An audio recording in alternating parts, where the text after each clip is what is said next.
Hello YouTube, this is Thomas Judge back once again with another YouTube reading guide series. Today is the second in a 14 video series walking through the correct reading order of Superman by DC Comics. And to create this reading guide, I have read the 1,677 comic issues that comprise the shared Superman continuity from 1991 through to 2011, and that's included all the essential spin-offs, tie-ins, and events. And I've used that knowledge to build this, the internet's most detailed reading guide for the world's most famous superhero. The guide is taking the form of a Google Sheet that I've split into 14 tabs, and they represent the 14 discrete eras I've split this period of Superman reading into. This guide can be viewed and downloaded for free on my website, and generally each era or tab is separated by a major DC event I'll also be releasing a separate video on. This playlist is actually going to contain every Superman video, all 14 of them, and every DC event video, 11 of them, in chronological order. However, if you're only interested in the DC events, they will also be collected in a dedicated 11 video playlist available separately on the channel. Before we go any further, I would stress that you really do need to watch the introductory video for this series, because not only does that explain why I start my Superman guide in 1991, it also touches on various other terms and signposts you towards a few other videos to explain certain vocabulary and language that I use. So things like explicit versus implicit story arcs, and things like type B, P versus type J readers. Last time we covered the War of the Gods DC event in a dedicated video, and before that we covered the first era of Superman reading, July 1991 to October 1993, which means we covered from Man of Steel number 1 all the way up to the end of the death and return of Superman. Before we look at the sheet, I just want to point out that you need to read the issues line by line from the top sheet down, and with no further ado, let's move straight into it. Here is the second era that we're looking at. Today we're looking at 50 issues from November 1993 to September 1994, which means we're going from the issues directly after the death and return of Superman up to the 0 hour event. As usual, you'll notice that there's hint text above every single entry, giving you some further context. And what I'm going to do is I'm going to talk through each story arc one at a time and give you the correct sequence with a little bit of added context as well as I scroll through. Remember, start at the top and just work your way down line by line. So after the death and return of Superman, we've got just some general connective issues, which, as we know, are just largely self-contained issues that just continue the overall narrative of the Superman storyline in this era. We start off with Man of Steel issue 27. That's triangle number 33, as we can see here. That's followed by Superman issue 83, which is triangle number 34. Now, do remember that this was actually branded Funeral for a Friend, and we discussed it earlier in the previous video for the first era. After that, we have Adventures of Superman 506, we have Action Comics 693, Man of Steel 28, and Superman 84. I will note that for Superman 84, it does have quite a staggering, shocking ending. Just touching base, Superman 84 is triangle number 38. Again, to understand what these triangle references are, you really need to watch the introductory video to this series. On to Spilled Blood, an explicit story arc. This starts off with Adventures of Superman number 507, Action Comics 694, and then Man of Steel number 29. Please note that for Man of Steel number 29, as we check in, is triangle number 1 because the triangle numbers have reset. This is actually generally a bit of an odd story arc. It introduces an enemy called Bloodthirst, who is, as far as I can tell, exactly like the character Apocalypse from the X-Men, but then we never ever hear from him again, which is very surreal. Okay, moving on. Story arc 3 or connective issues. We start off with Superman issue 85. Then we have Adventures of Superman 508. I'll point out here that there is a guest appearance in this issue of the Challengers of the Unknown, which is an ongoing series happening at the same time featuring a supergroup called the Challengers of the Unknown. Now, apparently this issue takes place between panels 1 and panels 2 of Challengers of the Unknown issue 4. I don't know that. I haven't read that series, but that is apparently where this fits in.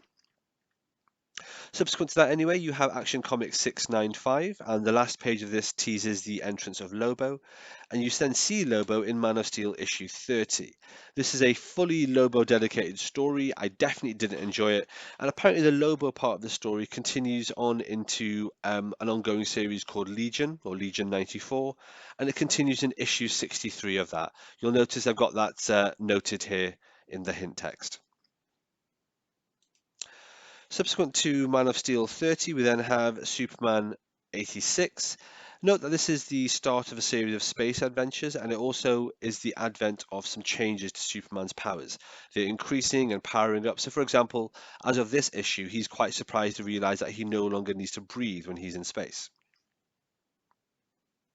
We then have Adventures of Superman 509, again more space adventure. What's interesting here is that this introduces the character of Massacre, who becomes very important in a later story arc.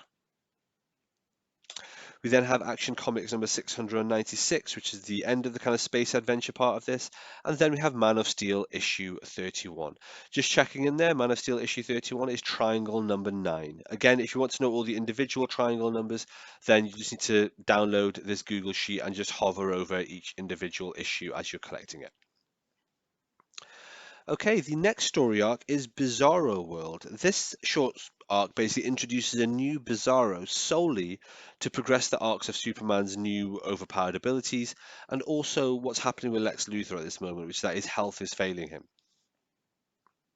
So Bizarro World starts with Superman number 87. It then goes to Adventures of Superman number 510. The cover of this is actually a spoof from Man of Steel number 25. If you're interested. And then we have Action Comics 697, Man of Steel 32, and Superman 88. Again, a quick triangle check. Superman 88 is triangle 14. Moving on, the next arc is something I call Power Surge. As usual, you see there's square brackets here because this is an implicit story arc, although in my estimation it really should have been explicitly branded on the covers because it is a very clear linked set of issues and one singular story. It's really, really closely connected with cliffhangers and the rest of it. So for this, we have The Adventures of Superman 511, Action Comics 698, Man of Steel 33, and then Superman 89, and Adventures of Superman 512. Quick triangle check there. Adventures of Superman 512 is triangle number 19. The general gist of Power Surge is it's about the escalation of Superman's increasingly out of control powers, and then there's a random MacGuffin-like tidy resolution of that idea. It does end on a cliffhanger, I will point that out, but before we can follow up the cliffhanger from issue 512, we do need to read Supergirl Volume 3. Now, Supergirl Volume 3 is a mini-series. It's only 4 issues long. It's a closed mini-series, issues 1 till 4, and it is part of the Supergirl printing run, which means that none of these, as you can see here, none of these have triangle numbers. Now, whilst this isn't necessarily the perfect location for it, this is probably the best place to fit it in, as it covers the changes in the relationship between Lex and Supergirl quite well. You'll also note that Lex starts the Supergirl series in better health than he is at the end of the Bizarro World arc, but the very last issue here, Supergirl issue 4, ends with him in the same health as the start of the next arc, and it clearly coincides with the after effects of this mini. One of the key reasons that I say you should read Supergirl here is that Supergirl issue 4, as you can see here, overlaps with the events of Action Comics 699. In fact, there are certain panels and dialogue in Supergirl issue 4 which are identical to the panels and dialogue used in Action Comics 699, which we can see here. So just checking in, whilst Adventures of Superman 512 had triangle number 19, you then read these 4 issues and the next one is triangle number 20. So this takes us to a little trilogy, which I call the Metropolis trilogy. The first part of it is called Battle for Metropolis. That starts off with Action Comics 699, then Man of Steel 34, Superman 90, and Adventures of Superman 513. Quick triangle check. That's triangle 23. That then leads directly into the next part, which is called the Fall of Metropolis. The Fall of Metropolis has Action Comics 700. This is a colossal double-sized anniversary issue. It's a huge event that has a cataclysmic impact on Metropolis that's comparable to the earthquake that turned Gotham into no man's land, or in fact the recent destruction of Coast City. Yet somehow, instead of feeling like a massive singular event in and of itself, it's just another part of the Superman status quo. It only takes place in one issue. Anyway, Metropolis stays fallen, or wrecked basically, for ages after this issue. This issue 700, also has several other key events, such as Pete and Lana's wedding. Next, you will note we have Superman Man of Steel number 35, which I've got in red here. And the reason for that is that it's labeled as Triangle 28, but that's incorrect. It should have been labeled as Triangle 25. It's also the start of the Worlds Collide tie-in, which we'll talk about in a second. Man of Steel 35, I should mention, also links into the slightly non sequitur plot spilling out of Wonder Woman issue 88, which I've not read as is a little bit too retro for my taste. However, Man of Steel 35 can be read here and does largely still make sense. It's followed by Superman 91, Adventures of Superman 514, and then Action Comics 701. Quick triangle check, Action Comics 701 is Triangle 28, so this is the real Triangle 28. We then have one particular issue here, which is utterly unrelated to the ongoing Superman series. This is issue number 36, and we will come back to it in just a moment.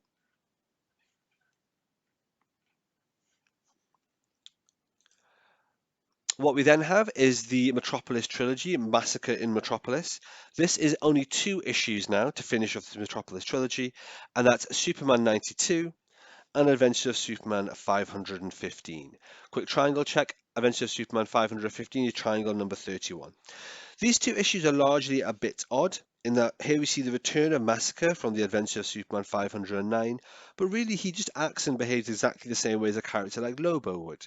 And this 2-issue arc, whilst titled with Metropolis related subtitle, really could have been called anything and happen anywhere. So that takes us through these 3, which I've marked here as 7.1, 7.2, and 7.4. It's worth dwelling now for a moment on this 7.3. So 7.3, or rather the Milestone Worlds Collide tie-in issue with Superman Man of Steel 36, is an issue that I would really recommend you should generally ignore. What happens here is during all these other Superman issues in the ongoing series, there is a Milestone Worlds Collide tie-in issue. Now, Milestone is an imprint of DC Comics at this time, with very specific series that are ongoing series at the time, things like Hardware and Icon, which we'll look at in a second. And basically, for some unknown reason, this crossover or tie-in happens at this stage. Now, it's not a DC event, it's just kind of a random thing. And what I'll do, I'll flash it up on the screen here. This Worlds Collide event is the worlds of DC colliding with the worlds of Milestone. And this is the reading order for this event if you want to read it. It starts off with Superman Man of Steel 35, which we've already seen on the Google Sheet, which has the wrong triangle number. It then has a bunch of issues I've not read, Hardware 17, Superboy 6, Icon 15, Steel 6, Blood Syndicate 16, and then a singular Worlds Collide one-shot, then Superboy 7, Hardware 18, and then the actual proper Worlds Collide Superman tie-in, Man of Steel issue 36. This issue makes no sense by itself, so I would recommend leaving it if you're only interested in Superman. And that's followed by Icon 16, Steel number 7, Blood Syndicate 17, and Static 14. This is the reading order for the Milestone Worlds Collide tie-in event. Coming back to the Google Sheet here, you can see that the only part that really intersects is these 2 red issues. So Man of Steel 35, which you can read without reading Worlds Collide, and Man of Steel 36, which I would frankly recommend ignoring if you're not interested in Worlds Collide. Worlds Collide as an event, or as a mini event within Superman in its own strange way, doesn't really have any impact on anything, so feel free to disregard it. But if you are interested, that was the reading order we just discussed. So that's the Metropolis trilogy covered. Battle for Metropolis, Fall of Metropolis, and Massacre in Metropolis. That then takes us to the end here. What we have is a connective issue. And on this connective issue, it is only a single issue, Action Comics 702. If we check in on the triangle number, it is triangle number 32. You can consider this as more of an epilogue to the earlier Spilled Blood arc on this same tab in the same video, because what this one connective issue does is it resurrects and then immediately closes down the storyline of Bloodsport. The character Bloodsport, rather, who is the racist that we saw in issue 694 of Action Comics within that Spilled Blood arc. So it's weird. If you were interested in that arc, this is an epilogue to it. Following that, I would recommend we step out of the Superman issues for a moment and read the Hunter Prey miniseries. This is a closed 3-issue miniseries. It's not Superman branded per se, hence you'll notice no triangle numbers over here. And whilst this mini is self-contained, and most minis are self-contained, this clunky story, which reveals the origin of Doomsday, is briefly referenced by Darkseid rather, in Adventures of Superman 518, which we'll get to very soon. And this could be a little bit confusing otherwise.